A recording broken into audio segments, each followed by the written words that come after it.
Seja bem-vindo, você que está acompanhando aqui conosco essa série, né, sobre o panorama sobre o fim dos tempos. Esse momento aí de pandemia, né, nos levou a esse tema, né? Começamos aqui com a discussão. E aí, são as pragas do Apocalipse, tudo que está passando, e Deus nos deu graça aí com a companhia do nosso amigo, pastor Raimundo Alcântara Menezes, da Igreja Batista Missionária em Ferraz de Vasconcelos. Você que vai pegar só essa edição aqui, eu vou dizer para você que as outras ficaram muito boas, é ou não é, pastor?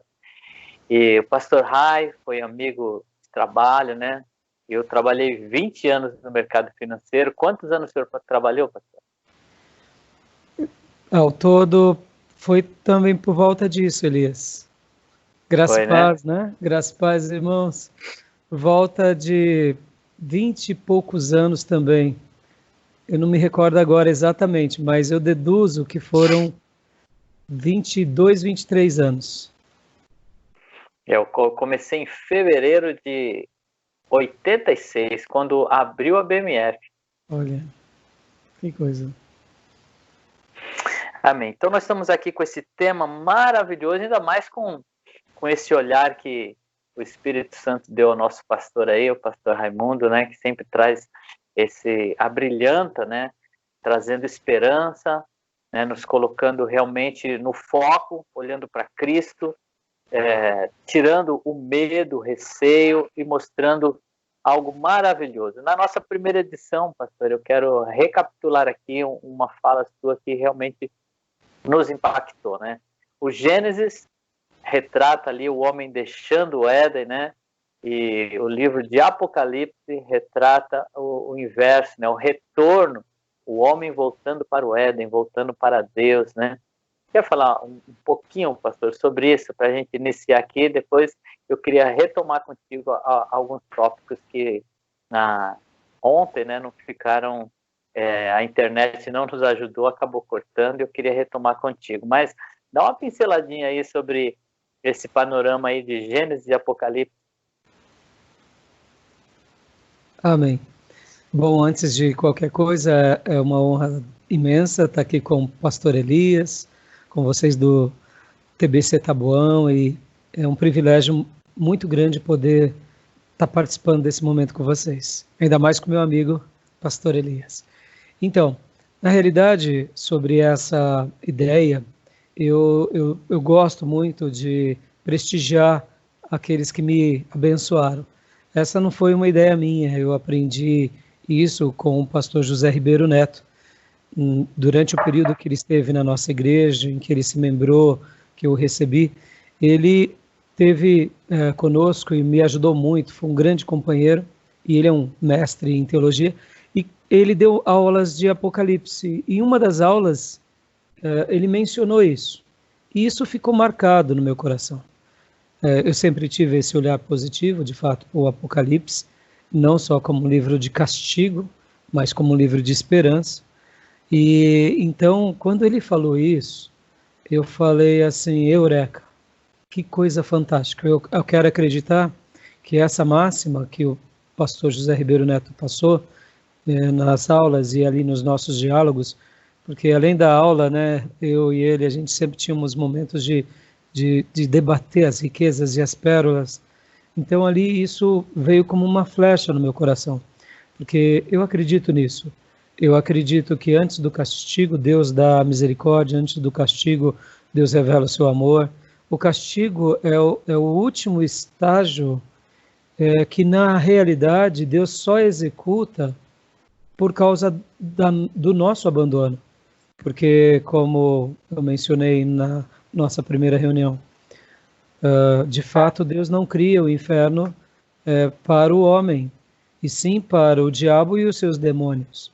O homem vai para o inferno por livre e espontânea vontade e decisão, por negar a obra de Deus. Então o Apocalipse ele é o retorno a tudo aquilo de bom que um dia o homem perdeu, mas que em Jesus foi restaurado, e é o retorno, sendo o retorno como desfecho.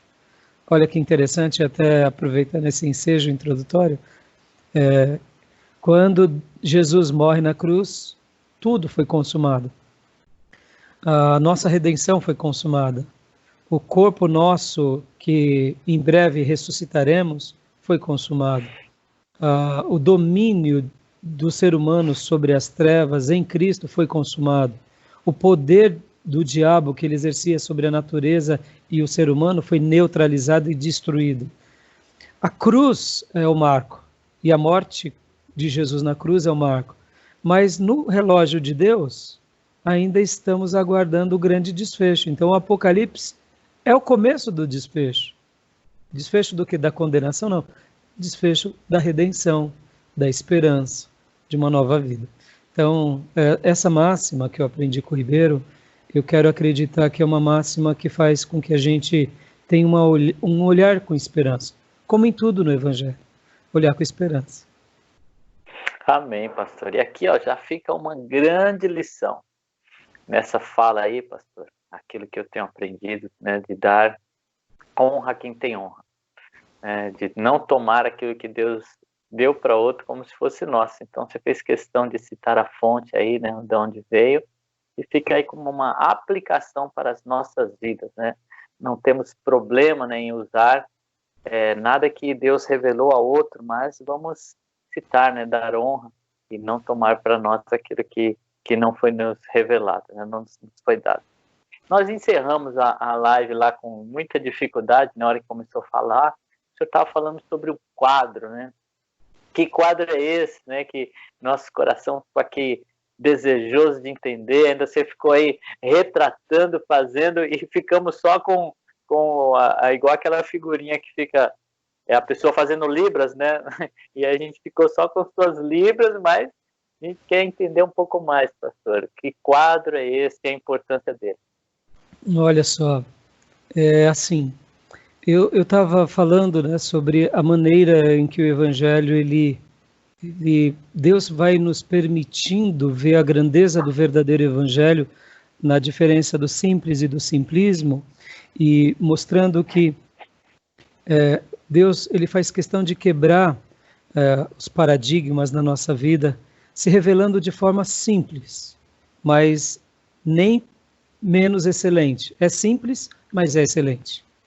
É com graça e poder, curando uma pessoa, fazendo algo. Pode ser algo simples, mas é extraordinário. E aí, por que eu estava falando isso? Porque o Apocalipse tem essa dimensão também. Mesmo que ele seja um livro metafórico, um livro de alegorização, ele também é um livro literal. E ele é simples nesse contexto. Ele é simples.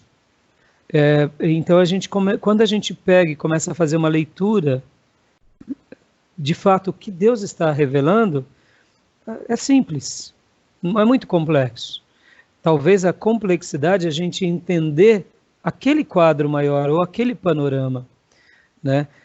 Porque eu estava falando isso e agora vem a questão do quadro. Olha só que interessante. Na história do cristianismo, nesses 2000 anos, o livro do Apocalipse, por ser um livro onde existiam muitas coisas que ainda não tinham acontecido, profecias, evidências, a questão tecnológica, então ficava tudo muito, muito complicado a interpretação. Essa interpretação literal e simples ficava difícil. Por exemplo, quando a gente até vê aquelas figuras, né, daqueles demônios que Deus libera nos últimos dias com ímpeto de ferir os habitantes do planeta, menos aqueles que têm o selo.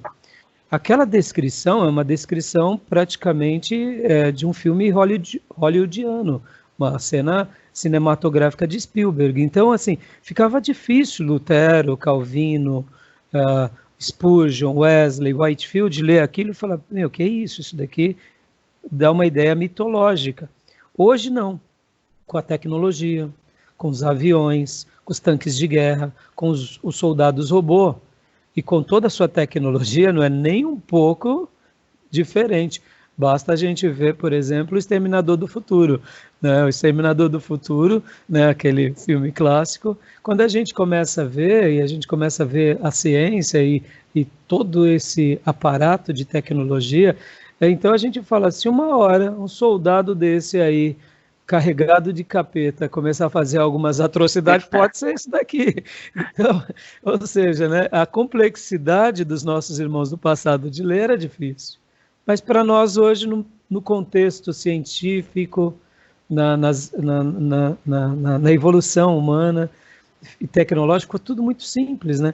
Então, o quadro, que eu que falava do quadro era o seguinte, a partir do grande avivamento da Rua Azusa e da grande expansão da evangelização, em virtude dos grandes avivalistas, e principalmente do surgimento do pentecostalismo no mundo, houve uma contribuição muito linda, porque houve um resgate dessa leitura simples.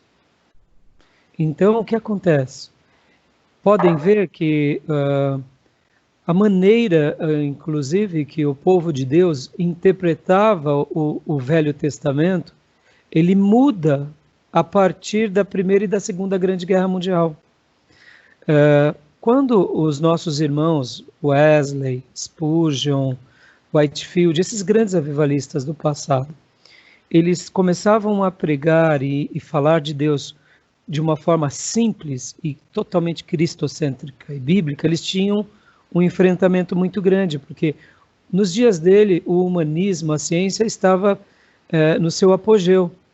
Então tudo que não fosse racional era algo ridículo. Então esses nossos irmãos, eles foram protagonistas no passado. E as igrejas, elas tinham uma mentalidade, muitas vezes, de ver algumas partes da Bíblia como complicadas e complexas, então eles descartavam como alegorização. Então, por exemplo, não tinha esse resgate, mas depois, e talvez sejam até um pouco antes, mas a gente nota uma diferença muito grande ali no avivamento da Rua Azusa e depois, com o surgimento da Primeira Guerra e da Segunda Guerra, tantos irmãos, e principalmente esses pensadores, que viam o Velho Testamento de uma forma e os livros de profecias como Apocalipse de outra forma, começaram a ter uma inclinação e começaram a ver que o ser humano ele precisava da Bíblia e de Deus, porque mesmo com todo o seu conhecimento tecnológico, eles estavam se tornando cada dia mais monstros. E a Segunda Guerra foi determinante para isso. E aí houve um resgate, principalmente no ensino sobre os finais dos tempos, porque a Primeira Guerra sacudiu as estruturas do mundo. E a Segunda Grande Guerra nasce aonde? No ambiente onde o protestantismo tinha aflorado. Podem ver que Hitler, se tornando o líder, né, da Alemanha, fez com que o próprio cristianismo alemão vivesse dias de muita contradição. Pode ver que ele fez, num primeiro momento, ele foi um revolucionário, foi um estadista e depois se torna um tirano. Mas quem o apoiou? A população. E quem era essa população? Eram tanto os civis quanto os líderes religiosos. E quando tudo isso caiu em si, que eles viram que apoiaram aquele tirano para causar um mal no mundo, logo depois do final da Segunda Grande Guerra, tanto os alemães quanto o resto do mundo notaram o seguinte, que olha, a Primeira Grande Guerra mostrou para a gente que a gente não é nada. E a Segunda Grande Guerra mostrou que tem algo de errado no ser humano mesmo, que o ser humano ele evolui, mas ele não deixa de se tornar um ser primata, na sua essência com relação ao pecado, à maldade. Eu me lembro daquele livro O Homem que é Homem, e o autor, ele com muita propriedade, ele fala sobre isso, que o ser humano ele evolui, ele classifica da seguinte forma, ele fala assim, dizer que o ser humano evolui é a mesma coisa de dizer que o canibal continua se alimentando dos seus pratos, que é o ser humano, de garfo e faca. É verdade, né? Então, na realidade, a gente vê que a natureza nossa, ela é pecadora. Hoje a gente, somos canibais de garfo e faca, fazemos atrocidades. E aí houve o resgate, e aí onde entra o quadro. Então, quando eles começaram a ver que Hitler possivelmente era o anticristo, porque foi a figura mais próxima do anticristo, foi Hitler, uma das, né? E então, o que acontece? Os nossos irmãos protestantes, de um modo geral, e principalmente o povo pentecostal, começou a ver na Bíblia essa grandeza das profecias e o cumprimento por meio da ciência, por meio do surgimento de Israel, Estado de Israel, e eles começam a pintar um quadro. Qual é esse quadro? Aí eles criam uma moldura. Nessa moldura, eles põem as cenas. Quais são as cenas? O Estado de Israel. Opa, 1948. A reorganização do Estado de Israel. Aí eles põem outras molduras, como, por exemplo, então, a gente está na era dos gentios, ou a época da graça, então o Espírito Santo vai retirar a igreja, e aí, quando ele retira a igreja, aí a igreja se encontra com Cristo nas nuvens, e aí começa, então, a tribulação, que é 3 anos e meio de tribulação e 3 anos e meio de grande tribulação. Qual é outro quadro, qual é outro da grande encenação, do grande teatro, que eu pus aqui como um quadro, qual é a outra ideia? O Templo de Salomão sendo reerguido. Os judeus, de novo, agora adorando. Adorando aonde? Adorando no templo. Então o anticristo ele vai se assentar no templo e os judeus vão dizer que ele é o Messias. Olha esse quadro. E quem é o anticristo? O anticristo vai ser um líder político que vai agregar nele o domínio de todas as nações e também será um líder religioso. Olha aí, olha o cenário. Então, há uma grandeza e uma beleza nesses estudos, e aqui fica a minha consideração. Nós que gostamos de estudar, e aqui é uma lição que eu sempre falo aos nossos alunos do seminário, fazer teologia não é ter a última interpretação, mas é aprender com os nossos irmãos do passado, sejam eles históricos, tradicionais, pentecostais, ultra-radicais, tentar olhar o porquê eles enxergaram aquilo, reter o que é bom, o que se ajusta a nós, mas dá o direito da dúvida, porque somos um povo e Deus nunca se revelou exclusivamente para uma tribo só. Os levitas conduziam Israel, mas eles não eram maior do que Israel. Então, eu acredito que fazer teologia tem essa dinâmica. Então, quando a gente olha para esse quadro, desses irmãos piedosos, que começam pintando o quadro desde a estátua de Daniel, talvez o irmão que está nos acompanhando já deve ter visto isso. Depois, se o pastor pode até publicar para eles essa história, né, de todos os tempos. Muito lindo. Então, é cheio de riqueza espiritual, riqueza física, pontuando datas, acontecimentos, fatos. Aí depois vem as trombetas, vem as pragas, vem os selos. Então esse quadro, a gente tem que pegar isso tudo, irmãos. Isso é um acervo da nossa literatura e de irmãos que, pegando simplesmente a Bíblia, montaram isso tudo. Então eles merecem o nosso respeito, merecem a nossa consideração. A única coisa para eu concluir essa fala é o cuidado, porque a gente faz daquele quadro que o teólogo XYZ montou a verdade absoluta. E quando a gente pega o grande teólogo, Espírito Santo de Deus, que usou homens santos, ele pontua, ele joga, Jesus vai voltar, minha noiva vai se encontrar com ele, o anticristo vai aparecer, ele vai sentar no trono, mas ele não fecha. E aí é onde entra a riqueza. Por que Deus não fechou e a gente fecha? E é uma pergunta. Então, assim, eu queria dizer isso porque é interessante essa ideia. Então, a gente aprende com tudo isso, a gente exercita tudo isso, mas a gente não fecha. A gente diz, olha, que interessante. Só para a ideia, por exemplo, do milênio, né, que cita na Bíblia, esse período chamado milênio, ele é muito confuso. Alguns vão falar que a natureza humana vai evoluir, alguns teólogos, e diante disso as próximas gerações vão viver 150 anos, 200 anos, 500 anos, 1000 anos. Hoje, com toda a ciência e tecnologia, a gente, em 2, 3 gerações, a gente já aumentou 10, 15 anos de vida. Hoje a questão do centenário virou algo comum no planeta. o pastor Enéas Tonini.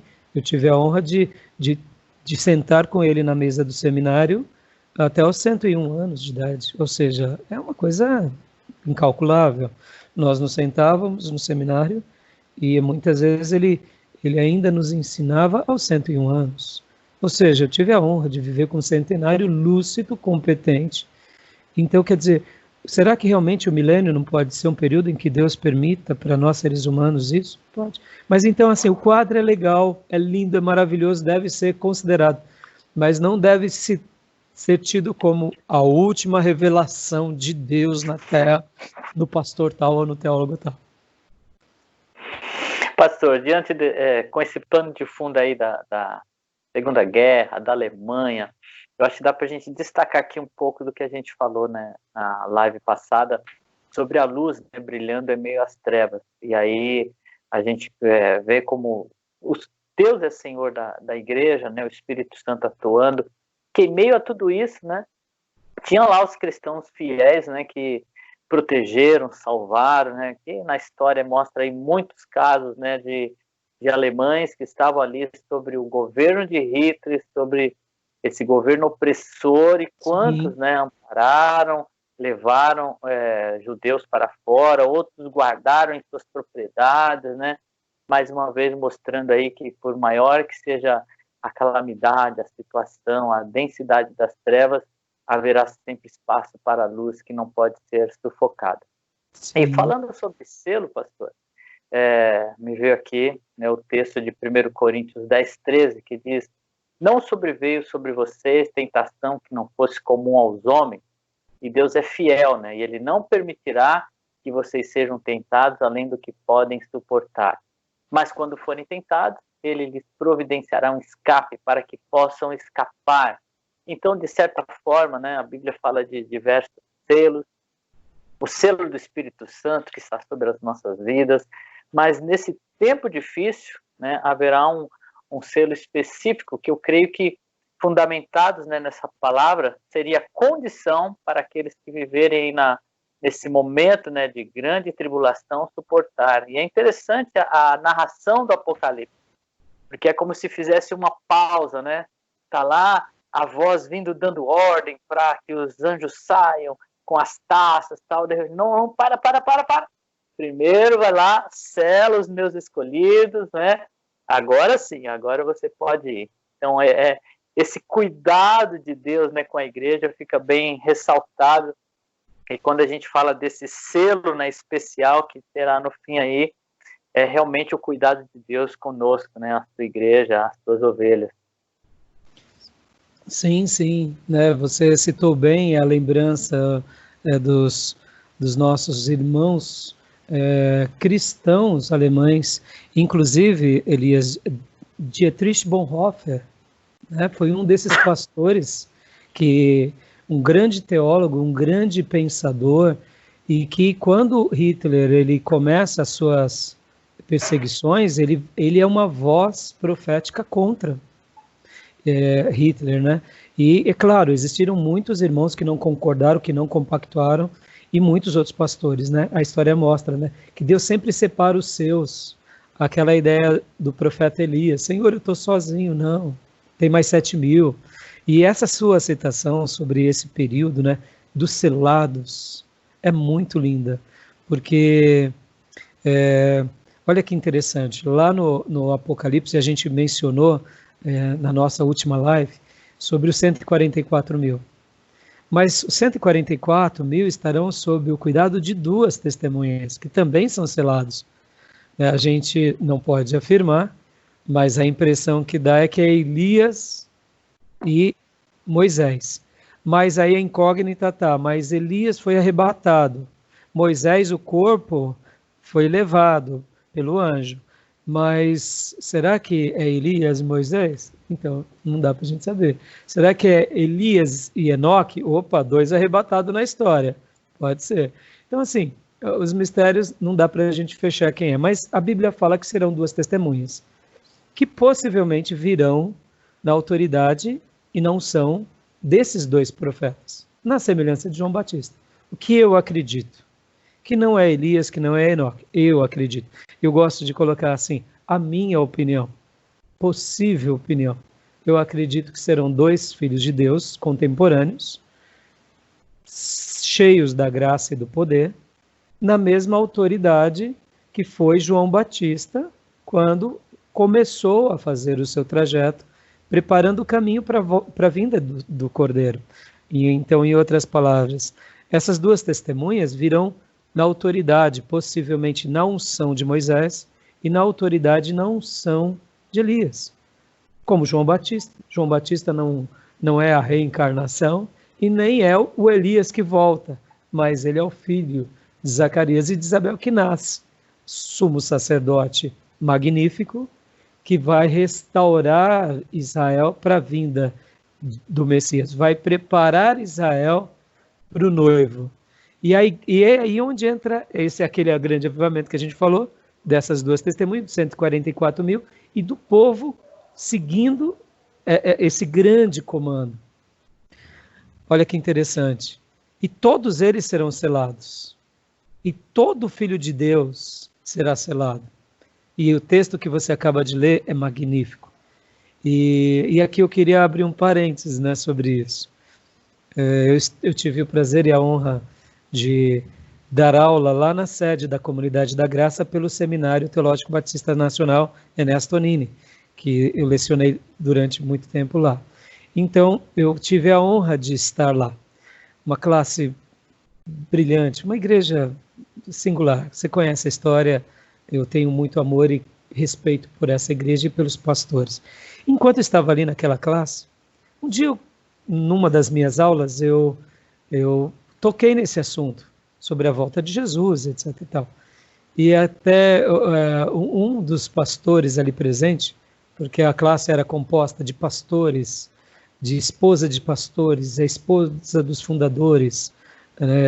Então, assim, é uma coisa fantástica. Eles ali sentados humildemente para aprender. Foi um momento singular. Eu fui presenteado com aquela turma. Mas aí, voltando. Aí teve um irmão lá, que eu não me recordo quem foi que disse, que fez uma citação que eu jamais me esquecerei. E aquela citação só me fez amar mais ainda essa igreja, esses líderes. Aí um dos meus alunos disse assim: Pastor Rai, Pastor Antunes, né, o irmão deve lembrar, temos o Carlos Alberto de Quadros Bezerras e o Carlos Alberto Antunes. Inclusive, a esposa do Antunes era uma das minhas alunas. Uma anciã, piedosa, pastora brilhante. E aí alguém comentou numa aula: Pastor Antunes, Pastor Rai, ele fala o seguinte, que ele não vê a hora de saber que é o anticristo, que ele vai lá e vai meter o dedo na cara e vai falar. E eu fiquei assim, eu falei, uau! Esse homem já era um líder que para mim sempre teve a minha consideração e o meu respeito. E agora eu vejo que ele é um cristão com C maiúsculo e um macho com M maiúsculo e tem café no bule, porque eu nunca tinha ouvido a citação de alguém ter esse ímpeto que se o anticristo aparecer, eu vou contra ele, eu vou ser uma voz contra ele, Ali eu lembro que nas aulas ele entrava, muitas vezes pastor Raimundo, professor Raimundo Paz, ele olhava, ele fiscalizava classe por classe, obreiro por obreiro. Ele é um general do Senhor na terra. E ali eu falei, tipo assim, bato continência, porque olha que fantástico. Aí eu pergunto, né, pastor, para os nossos amados irmãos que estão interagindo conosco. Chegamos já nos dias da tribulação? Não. Mas temos irmãos que são selados hoje? Nessa fala desses alunos ali, citando o pastor Antunes, é a vida de um selado. O selado, ele é selado por Deus o tempo todo. A alma dele é protegida, é guardada. E mesmo que não tenha ainda o anticristo sobre ele, mesmo que não tenha essa figura, né, ao vivo e a cores, o espírito do anticristo está aí, então ele luta contra as trevas e contra tudo que vai contra Deus. Então esse período, né, que o Apocalipse descreve é fantástico. porque é um período em que, de fato, todos os nossos irmãos que estiverem ali naquele momento, eles serão selados para cumprir um propósito. Qual o propósito? Ser luz e sal de Deus na grande última colheita. Aleluia. Glória a Deus.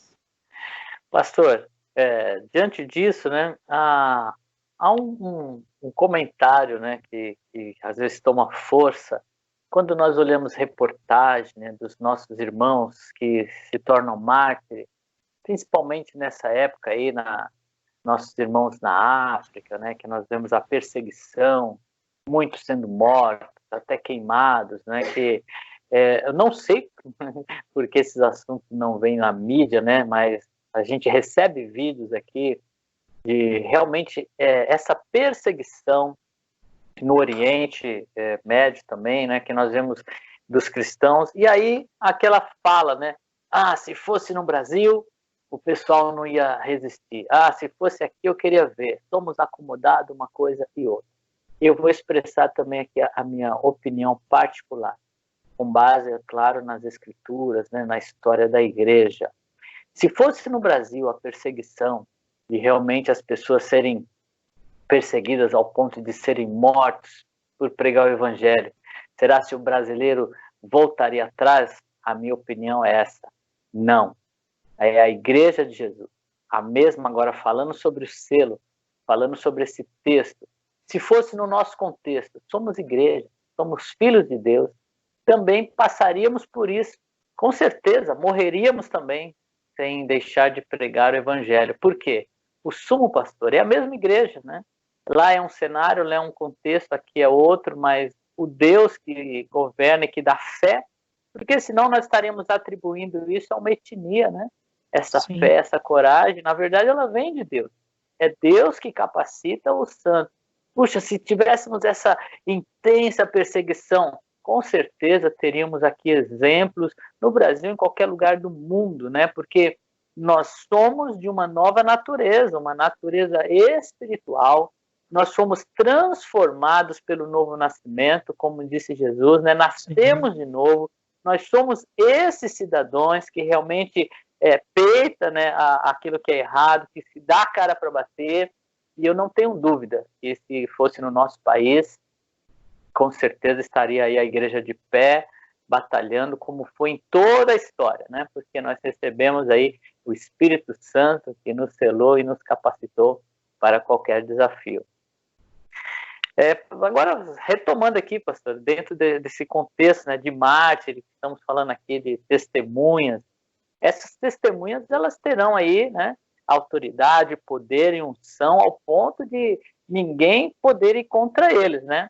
Eu sei que tem um momento aí que abre-se um parênteses e eu queria que eu pudesse nos explanar um pouco mais sobre as testemunhas aí, esse papel. Nós temos aqui ainda mais, eu creio que uns 10 minutinhos aqui, né, 10 ou 15 minutos, para a gente pegar todo o nosso tempo aqui e para a gente depois fazer um fechamento. Joia. Eu acredito nisso que você falou também, pastor Elias. Eu acredito que o povo de Deus e a obra de Deus é muito maior do que as nossas crendices e até mesmo as nossas desconfianças, né? Eu sei que a gente não pode fechar os olhos, muitas vezes, para aquilo que a gente vê de errado. Mas, ao mesmo tempo, a obra de Deus e a igreja de Deus, ela sempre vai ser triunfante. Porque é Deus agindo entre nós. E mesmo no colegiado, muitas vezes mais relapso, ali Deus trabalha nos corações. Por isso que a gente nunca pode subjugar, desconsiderar o que Deus faz. Partindo desse pressuposto, a gente tem Martinho Lutero, que era um sacerdote católico. E hoje somos frutos da fé daquele homem com as suas 95 teses. Então, hoje, quando a gente olha muitas vezes uma igreja com todos os seus limites, a gente não pode dizer que são um grupo herético. São filhos de Deus, muitas vezes com uma fé simples, e quem sabe dali nasce um desses grandes porta-vozes para o mundo na evangelização, porque é o trabalhar de Deus, que pega as coisas loucas e transforma em coisas magníficas para a glória do seu nome, né? E sobre essa questão, realmente foi muito bom você ter colocado, né, do martírio. Olha que interessante, né? A gente tem muita dificuldade de ter um cristianismo sacrificial. E isso faz parte da nossa natureza indolente, né?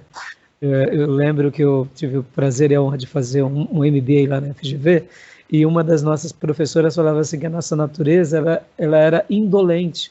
Aí uma aluna da classe falou assim, mas professora, o que você quer dizer? Você fala, preguiçoso. A gente é preguiçoso. A gente gosta do conforto, né? O colchão gostoso é melhor do que sentir o estrado do colchão de espuma, né? O sofá, né? Com seus almofadas aconchegantes, cheias, é melhor do que sofazinho de bambu. Então, a gente é indolente pela natureza, né? E quando a gente se converte, a gente aplica um pouco disso, porque Deus nos restaura, faz tanta coisa em nós, e a gente quer viver um cristianismo confortável. E o cristianismo, na sua essência, ele é de renúncia, ele é de cruz. E aí a gente tem que ser codificado aos valores de Deus. E nesse contexto dos últimos dias, quando a gente olha e no quadro a gente vê, né, essas duas testemunhas recebendo autoridade para fazer muita coisa, esses 144 mil e esses selados, o espírito maligno não pode tocar, mas ali tem um detalhe. Qual é o detalhe? Eles cumprem tudo o que Deus pré-ordenou. Ou seja, vão ganhar todas as pessoas, vão fazer sinais e maravilhas, vão apontar o dedo na cara do capeta, do falso profeta, do anticristo, da besta, do dragão, como o pastor Antunes. Não vão morrer. O anticristo não vai poder fazer, porque é aí onde entra a soberania de Deus na história, onde entra o poder de Deus, onde entra essa grandeza do evangelho. E ali a Bíblia fala que quando eles tiverem realizado tudo o que o Senhor desejava, ou que o Senhor tinha pré-ordenado, vai ser dado ao diabo, ao anticristo, o poder de matar as duas testemunhas. Logo, mata as duas testemunhas, acaba com 144 mil e etc. E tal, e muitos morrem. Por isso que ali há uma sequência de repente, de mudança de panorama. Aqueles selados que outrora não poderia acontecer nada com ele, agora acontece. Mas não acontece porque Deus nos abandonou. Acontece porque eles cumpriram o papel. O papel, cumprir a missão.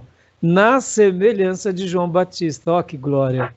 E é isso que eu queria falar. E eu me lembro que, certa ocasião, enquanto eu dava uma aula no nosso seminário, porque esse é um assunto que a gente tem dificuldade. O martírio, o sofrimento. Será que a gente vai receber essa, abre aspas, punição e castigo de Deus? Fecha aspas. Será que Deus vai permitir que eu sofra, como você lê o texto de 1 Coríntios? Será que eu vou passar por algo? Será que eu resisto? Aí é onde entra a grande questão. O martírio não é punição e nem castigo. O martírio é privilégio. Olha que fantástico. Irmão, e isso eu quero que vocês peguem como sabe, uma palavra do Senhor ao nosso coração. O martírio é um sinal de que fomos eleitos por Deus para sermos um instrumento para a glória do seu nome. Então, quando alguém como Estevão, como o apóstolo Tiago, como João Batista, e como muitos na história da igreja passaram pelo sofrimento e pelo martírio, eles não são alvos da ira de Deus. Eles são alvos da eleição e do amor de Deus. Dizendo, você, meu filho, é tão especial, tem uma fé tão linda. Você é um servo tão precioso. E eu te elejo para que a sua vida seja um incenso agradável à minha narina. E eu vou te dar condição de você viver o cristianismo de cruz e vou te dar a condição de você morrer para minha glória e o teu testemunho vai ser um testemunho de alguém que me ama, que me adora e dedica a sua vida para ser um aroma suave às minhas narinas. Então, Aleluia. esse é o desfecho do Apocalipse. Aí onde entra o pastor Antunes da comunidade, onde entra aquela linha, e aqui eu queria deixar essa dica, irmãos. Eu quero acreditar que a igreja ela é arrebatada, que começa a tribulação. Mas, hipoteticamente, se ela não for arrebatada, irmãos, se a igreja não for arrebatada no começo da tribulação, olha o que o Senhor estará nos dando. O Senhor estará nos dando os últimos 7 anos mais extraordinário da nossa vida, para testemunharmos a grandeza, o amor, Aleluia. o poder e a salvação. Esse momento que a gente está vivendo agora aqui, é um momento único, onde Deus está reconstruindo os nossos papéis na igreja. Pode ver que a pandemia ela veio para reconfigurar os papéis. Agora a igreja está tendo que entender um pouco melhor a questão de papéis, de autoridade, e de discipuladores e de discípulo. A pandemia também gerou em nós, e inclusive em mim, uma nova dimensão de fazer a igreja. Por quê? Porque eram poucos os pastores que foram separados anteriormente para as redes sociais e para as mídias e para a TV. Mas agora, com a pandemia, todas as igrejas entraram nas redes sociais. E como eu aprendi com o nosso querido amigo, pastor Davi Rocha, o Davi, da Visão, que hoje está lá no Sul, ele falou assim, pastor Rai, a internet é o 6º continente. Então eu mesmo, com a minha igreja local, estávamos ali somente dando uma beliscadinha no 6º continente. Aí vem a pandemia, e aí Jesus nos joga no 6º continente. E agora o que está acontecendo, pastor Elias e irmãos? Está acontecendo um fenômeno novo. A igreja, por mais simples que ela seja, por mais simples que sejam os pastores, a sua tecnologia, um simples celular, ou por mais brilhante que ela tenha, TVs e uma transmissão e um som maravilhoso, todas elas entraram nas redes sociais. E a Bíblia diz que aonde chega a igreja de Jesus, as portas do inferno não prevalecem. Agora a igreja entrou nas redes sociais e o inferno está retrocedendo. Em outras palavras, olha o poder de ser um eleito. Aonde ele chega, as portas do inferno se fecham e ele retrocede, porque a igreja avança. Então, esse momento nosso é novo, e o martírio lá, e se a igreja passar pela tribulação, que eu espero que não passe, mas vai ser um momento de glória. E aqueles que se forem separados para serem mártires, serão servos de Deus eleitos, para demonstrar que o amor deles a Deus é maior do que o amor à sua própria vida. Então eles serão como um sacrifício vivo, santo e agradável a Deus, testemunhando a todos que vale a pena seguir a Jesus e que vale a pena ir contra Satanás, o anticristo, e que vale a pena encomendar a sua alma ao Redentor, ao Salvador. Aleluia. Glória a Deus. Pastor, às vezes nós olhamos para a nossa vida com um olhar muito minimalista, né? A gente se foca no nosso problema, na nossa situação, mas quando a gente vai para uma visão macro, né, que como nos revela ali no livro de Jó, nos revela uma visão da eternidade, o que estava acontecendo com Jó. E quando a gente vê que foi o próprio Deus quem chamou a atenção, né, do inimigo, ele que olhou assim, você viu, meu servo Jó? Olha como Deus olhou para aquele homem e falou assim, esse homem está no nível de maturidade, de louvor e adoração, tamanho que eu posso submetê-lo a essa tamanha prova, né, que passou Jó sem recuar, né? Deus realmente ele olha e para Jó e fala assim, vai lá, tira tudo. E tira tudo, gente. Quando a gente pensa aqui, eu acho que a parte mais doída na vida de Jó foram 7 filhos, né? Ele perdeu ali. 10, né, ao todo. Era 7 homens e 3 mulheres, se não me falha a memória. E já pensou? E a dor de uma única vez. A Bíblia fala que nem terminou de falar um mensageiro, já chegava o outro. E diante disso, olha só que extraordinário. Aquele homem olhar e poder dizer assim, Deus deu, Deus tirou, e louvado seja o nome do Senhor. Então, nesse momento, agora eu quero falar com você que está aí, que passou perdas difíceis. Porque nós sabemos que tem gente que não só perdeu a saúde, perdeu familiares, né? Amigos próximos, perdeu cônjuge, perdeu pais, diante desse cenário.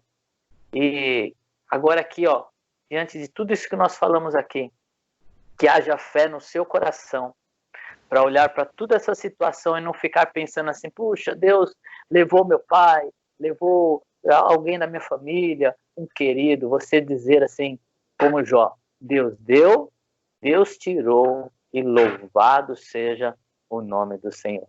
Ele continua sendo Senhor, e se você passou por isso, a sua fé está num ponto mais elevado do que a minha, que não passei por isso. Então, o olhar de Deus, é Deus quem joga o holofote sobre a sua vida. E você está agora diante, né, do holofote. O mundo está olhando para você, para ver sua reação, ver como você vai reagir. Porque a grande beleza do Evangelho é algo que eu sempre ministro aqui na igreja do Taboão. Não é sermos super, né? Olhar assim, poxa, aquela pessoa se converteu, agora ele tem o melhor emprego do mundo, casou com a mulher mais bela do mundo, ele tem o melhor carro, né? Nada de mal lhe acontece. Não, não é isso que impressiona. O que impressiona é quando o mundo olha para você e fala assim, puxa, ele passa o mesmo que eu, os mesmos perrengues, né? As mesmas dificuldades, até pior do que eu passo. O cara se converteu, mas olha como ele passa. Aí está a grande diferença, né? Como nós passamos a tribulação, seja ela pequena ou a grande tribulação, né, que a Bíblia chama, dá esse contexto a ela. Nós temos conosco, né, o amigo, aquele que Jesus falou assim, olha, se alegrem, porque eu disse para vocês que eu vou, mas eu vou mandar para vocês aí o Consolador, o Espírito Santo da verdade, que estará convosco em todos os momentos. Ele está aí agora com você, meu querido, no seu coração. Está aí o Espírito Santo queimando o seu coração, te impulsionando a pregar, a atravessar. Em meio a essa dificuldade, coloca aí o seu melhor sorriso no rosto, e quando alguém falar assim, e agora? O que vai ser? Olha que terror, olha esse mundo, a pandemia, você vai dizer assim, eu tenho sobre a minha vida o selo do Altíssimo. Eu tenho um cuidado especial, porque eu entreguei a minha vida ao Senhor. E é a hora de você que está aí nos ouvindo, acompanhando, que ainda não tem essa convicção, essa certeza, dá tempo para você, meu querido, de vir se refugiar nos braços do Pai, de fazer parte desse povo eleito, e tem uma promessa não passageira aqui para essa vida, não a segurança do dinheiro, da saúde, da juventude, mas a segurança de passar a eternidade ao lado do nosso Deus. Meu pastor, considerações finais aqui, que o nosso tempo voou, da gente fechar aqui, já agradecendo a sua participação, que abrilhantou demais, né, esses dias. Esse assunto que eu creio que amedrontava tanto se tornou leve, suave, com os bons olhos, né, que Deus tem te dado, e a esperança que vem aí diante de tudo isso, né, na certeza de que o Senhor da história continua sendo o Senhor. E nem um minuto, né, ele deixou de ser soberano. Inclusive, o Apocalipse é isso, né? Nós já temos o final escrito, a garantia de que nada sairá dos planos de Deus. Aleluia. Glória a Deus. E como você bem lembrou, né, pastor Elias, o Senhor disse, eu sou o alfa, o ômega, o princípio e o fim. Então, essa certeza de que somos dele, passamos por tudo que os outros passam, mas temos uma resposta diferente e que Deus vai nos ajudar nisso. É claro que com as nossas limitações, muitas vezes, a gente também não pode ter uma cobrança nossa, né, de perfeição. E a gente tem que saber que a gente tem que... uma coisa que eu ensino muito, eu gosto de falar aos alunos e aos membros da nossa igreja local, não espere você ser perfeito. Espere sim você seguir um Senhor perfeito, porque Ele é o teu Redentor. Nós não somos redentores de si, né? E as nossas virtudes também, elas não servem para ser, para nós, muitas vezes, algo que nos enfada, no sentido assim, porque muitas vezes a gente acredita na nossa própria religiosidade, na nossa autojustiça. Isso é um problema, né? Então, como você bem colocou, sobre a gente estar firmado em Deus, ser refugiado em Deus, e há tempo. Eu queria dar a última consideração, dizendo assim, queridos irmãos que nos acompanham, o profeta Isaías disse muito bem: buscai o Senhor enquanto se pode achar, invocai-o enquanto está perto. Enquanto ainda te repousa um último fôlego de vida, ainda é possível você ter um encontro com o Senhor. Ainda é possível você entregar a sua alma e dizer: Senhor, escreve o meu nome no livro da vida. Porque a nossa história só se finda quando partirmos. Mas até esse último momento, ainda é o momento da chance de Deus. E o que eu queria dizer para os irmãos também que nos acompanham, né, que têm aí prestigiado e nos honrado, porque a honra é minha de poder estar aqui com meu amigo, pastor, e com todos vocês, é dizer que aquilo que começou na igreja primitiva não acabou. Aquilo que começou em Atos 2, em Atos dos Apóstolos, continua até hoje. O líder supremo da igreja, ele continua cuidando do seu povo e da sua igreja. O Espírito Santo de Deus, ele foi derramado, e ele é o grande líder da sua igreja. Ele é o líder dessa igreja que existe há 2000 anos, e ele é o seu líder e é o meu líder. E assim como ele encabeça essa obra, e ele é um líder invisível, discreto, humilde, onde nos deixa ser protagonistas, mas ele é o líder supremo, ele vai continuar com essa liderança poderosa até a consumação dos séculos, quando ele pegar cada um de nós e entregar-nos para Jesus nas nuvens. Creia que a nossa redenção depende de Deus, que ele vai te ajudar, que ele vai me ajudar, porque a obra é para ele, é para a glória dele, e a gente é só um instrumento nas mãos dele. E que ele continue te ajudando, te fortalecendo, te santificando, porque quero acreditar que quando vivemos ao lado dele, desfrutamos as maiores aventuras da nossa vida. E é isso que eu deixo para vocês, sabendo que o Senhor vai nos ajudar. E como eu aprendi ontem com Elias, que eu admiro muito, as igrejas terminam o culto dizendo Maranata, nós não temos esse costume. Eu queria pegar emprestado a tua fala de ontem e dizer Maranata, ora vem, Senhor Jesus. Amém, glória a Deus. Eu quero concluir aqui, queridos, que o tempo foi embora, dizendo aqui, citando Hebreus 10, verso 36, que diz assim: vocês precisam perseverar, de modo que, quando tiverem feito a vontade de Deus, recebam aquilo que ele prometeu, pois em breve, muito em breve, aquele que vem virá, não demorará, mas o meu justo viverá pela fé, e se retroceder, não me agradarei dele. E agora o verso 39 para fechar aqui. Mas nós, porém, não somos dos que retrocedem e estão destruídos, mas dos que creem e são salvos. Você é desse time, dos que não retrocedem, mas dos que creem e são salvos. Pastor, Deus te abençoe. Aqui nos comentários vamos deixar aí os endereços, né, das redes sociais, onde você pode acompanhar aí as ministrações do nosso pastor. E muito obrigado pelo prestígio, né, de tê-los aqui, nos permitir entrar em sua casa, assim como você está entrando na nossa, e que Deus te abençoe.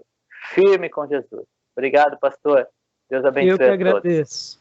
Eu agradeço ao pastor, a Juliana e todos vocês. Muito obrigado.